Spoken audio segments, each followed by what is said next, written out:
சீதாவுக்கும் அருணுக்கும் register marriage Meena பண்ணி வச்சது தெரிஞ்சதுன்னா முத்து மீனாவை வீட்டில் வச்சுருப்பானா, வீட்டை விட்டு அனுப்பிடுவான் அப்படின்னு நீங்கள் நினச்சிங்கன்னா இந்த சேனலுக்கு லைக் பண்ணுங்கள். வாங்க வீடியோக்குள்ளே போகலாம்.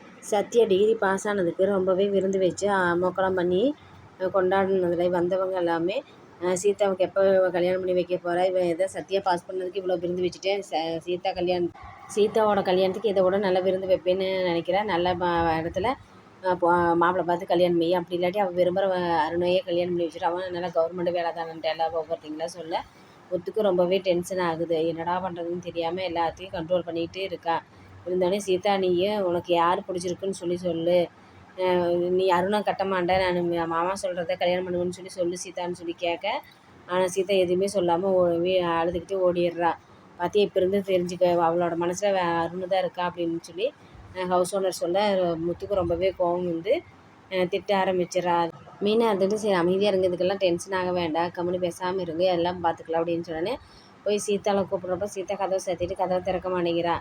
சரி விடுன்ட்டு அவன் எப்போவுமே என் பிள்ளை மாதிரி தான், அவன் என் பேச்சு கண்டிப்பாக கேட்பான், இப்போ அவங்கெல்லாம் சொல்கிறதுனால தான் கோவத்தில் அப்படி இருக்கா அப்படின்னு சொல்லிட்டு முத்து தனக்கு தனி ஆறுதல் சொல்லிட்டு கிளம்பிடுறா. செல்வமும் முத்துவும் செல்வம் ஒரு ஜாதகத்துக்காரங்கிட்ட சீதாவோட ஜாதகத்தை கொடுத்து பொருத்தம் பார்க்க சொல்லி கொடுத்துருக்குறா. அந்த பொருத்தம் வந்து கடைசியை பார்த்தா அருணுக்கும் சீதாவுக்கும் நல்ல பொருத்தமாக இருக்கிறதுன்னு சொல்லி சொன்னோடனே அருணுங்கிறது சரி வேற யாரோன்னு நினச்சிட்ருக்கிறப்பா, இல்லை மாப்பிள்ளையோட அம்மாவே வர சொல்லியிருக்கிற, இந்த பொருத்தம் 10 பொருத்தம் பக்காவாக இருக்குது, இவங்க 2 பேரும் கல்யாணம் பண்ணி வச்சா நல்லா இருப்பாங்க அப்படின்னு சொல்லிட்டு ஜோசியர் சொல்ல வர்றது பார்த்தா அருணோட அம்மாவாக இருக்குது. இவங்க பையனுக்கு நான் கல்யாணமே பண்ணி வைக்க மாட்டேன், அதுக்கு என் பிள்ளை வீட்டில் வாழ வெட்டியாக இருந்தாலும் பரவாயில்ல அப்படின்னு சொல்லிட்டு முத்து எந்திரிச்சு கோவிச்சிட்டு போயிடுறாரு.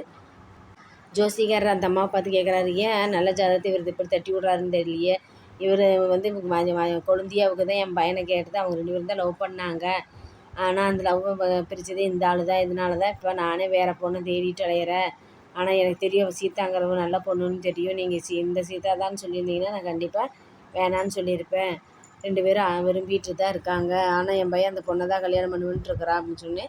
ஜாதகம் பொறுத்தோன்னா இப்போ பொறுத்து இப்படி தான் இருக்கணுன்ட்டு இருக்கிறது இவங்களோட ஜாதகம் தான் அவ்வளோ நல்லா இருக்குது, இவங்க 2 பேரும் கல்யாணம் பண்ணாங்க நல்லா இருப்பாங்க, அதுக்கு மேலே அவங்களோட விருப்பம் அப்படின்னு சொல்லிட்டு ஜாதகாரர் சொல்லிடுறாரு. அருணுக்கு தெரிஞ்ச டிரைவிங் கிளாஸ் வச்சுருக்கிற ஒருத்தர் வந்து பொண்ணு கேட்க வராரு. அதுக்குள்ளே ஒருத்தர் வந்து டிராஃபிக் போலீஸ் அருணுங்கிறவனை லவ் பண்ணிகிட்ருக்குறான் அவங்க குழந்தையா, அதனால் வேணாம் உங்கள் பையனுக்கு இவங்க பொண்ணை தான் கேட்க வர்றேன்னு சொல்லியிருந்தேன், நான் முதலே சொல்லியிருப்பேன் அப்படின்னு சொல்லிட்டு சொன்னோடனே அவன் வந்து கோவிச்சுக்கிட்டு முத்து ரொம்பவே கோவப்பட்டுக்கிட்டு அவனை அடிக்க போயிடுறான். இது எல்லாமே தெரிஞ்சுக்கிட்டு சீதா வந்து சுவாதிகிட்ட இவன் சொல்லிகிட்ருக்குறான் இப்படியெல்லாம் நடக்குதுன்னு. அப்போனா ரொம்பவே முத்துக்கு கோவம் வருது. என்ன மீனா என்னை குத்தி காட்டுறியா, தேவையில்லாமல் பேசாத, நான் டென்ஷன் ஆகிறதுக்குள்ளே இந்த இடத்த விட்டு காலி பண்ணி போயிடு, பலகுரல் நீ தேவையில்லாமல் இங்கே அவங்ககிட்ட பேசிகிட்டு இருக்காதீங்க, எந்திரிங்க, உனக்குன்னு ஒரு மரியாதை நான் வச்சுருக்கேன், அந்த மரியாதையை நீ காப்பாற்றிக்க அப்படின்னு சொல்லி பலகுரலில் திட்டினோடனே பலகுரல் வந்துட்டு ஐயோ உங்கள் குடும்ப விஷயத்தில் நான் தலையிடலை, நான் எந்திரிச்சு கிளம்பிக்கிறேன் அப்படின்னு சொல்லி கிளம்பி போயிடுறா. மீனா இருந்துக்கிட்டு ஏன் மீனா என்ன ரொம்ப ஓவராக பண்ணிட்டு அலையிறேன்ட்டு, இல்லைங்க நடந்த உண்மைதான்னு சொல்கிறேன், என்ன உனக்கு செல்வம் சொன்னானா, அவனை செல்வம் சொன்னாங்கன்னு இல்லை நடந்த உண்மையை தான் சொல்கிறாங்க, எல்லாருமே சீதாவுக்கும் அருணுக்கும் கல்யாணம் பண்ணி வச்சா நல்லா இருக்குன்னு தானே சொல்கிறாங்க, அது ஏன் தப்பாக ஏன் நீங்கள் புரிஞ்சுக்கிறீங்க, உங்களால் அவங்க 2 பேர்த்து வாழ்க்கையும் கேள்விக்குறியாக நிற்கிதில்ல அப்படின்னு சொல்லி மீனா கேட்க, மீனா அப்போனா நீ ரொம்பவே அவனுக்கு சப்போர்ட் பேசுகிற, என்ன நினைப்பில் பேசுகிற அப்படின்னு சொல்லிட்டு முத்து மீனா மேலே ரொம்ப கோவத்தில் இருக்கிறான். ரோகிணி விஜயா பணம் கேட்டான்னு சொல்லி அங்கங்கே பணம் கேட்குற, எங்கேயுமே கிடைக்க மாட்டேங்குது.